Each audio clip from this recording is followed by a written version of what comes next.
नमस्कार, जय श्री कृष्णा। तो आजकल मैं इंस्टाग्राम या फिर सोशल मीडिया को सिर्फ प्रेमानंद जी महाराज को सुनने के लिए ही चलाती हूँ। और देखिए, ऐसा नहीं है कि मैं उस चीज़ का कोई ऐसा कर रही हूँ कि मतलब मेरे व्यूज़ आने चाहिए या ऐसा कुछ नहीं।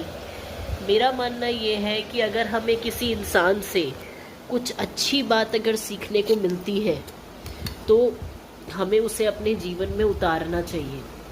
देखिए, आजकल क्या होता है, मेरी ले लो, आपकी ले लो, किसी की भी प्रवृत्ति ले लो, हम सबकी जो मानसिकता है वो ऐसी है कि हम किसी की कम सुनना पसंद करते हैं। लेकिन कुछ ऐसे लोग होते हैं जिनकी बातें हमें आत्मविश्वास देती हैं, जिनकी बातों से हमारे जीवन को एक नई दिशा मिल सकती है, या फिर संसार में रहकर हम जो काम गलत कर रहे थे वो सही है गलत है उसकी हमें शिक्षा मिल पाती है। या फिर ये कि हम सिर्फ संसार को देखकर वो काम कर रहे थे और वो हमारा मन नहीं मानता था कि ऐसा हो, लेकिन बस हम कर रहे थे क्योंकि संसार का यही नियम है। तो वो सब बातें जो हैं वो मुझे एहसास हुआ प्रेमानंद जी महाराज की बातें सुनकर।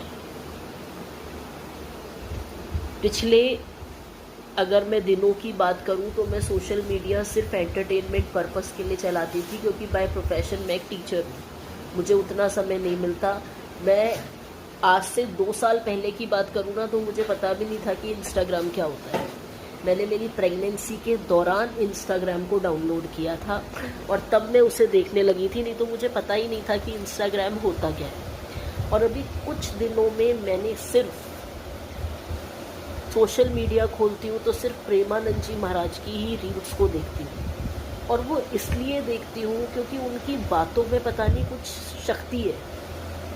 उनकी बातें सुनकर ही इतनी ज़्यादा अच्छा लगता है, इतनी पॉजिटिविटी आती है।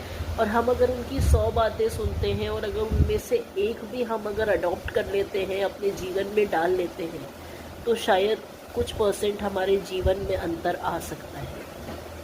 उसके अलावा चमत्कारी शक्ति मैं तो मानती हूँ। क्यों? क्योंकि जब इंसान की किडनी फेल हो जाती है तो इंसान कुछ समय का मेहमान रहता है और डॉक्टर्स उसको प्रिडिक्ट कर लेते हैं, लेकिन दोनों किडनियाँ फेल होने के बाद भी 18-20 साल निकालना वो किसी ईश्वरीय शक्ति से कम नहीं है। और हर किसी की बातें हम इतने ध्यान से सुने वो भी पॉसिबल नहीं, लेकिन हम सुनते हैं, सिर्फ इसलिए सुनते हैं क्योंकि हमें उनकी बातों में आकर्षण लगता है कि हाँ वो सही कह रहे हैं।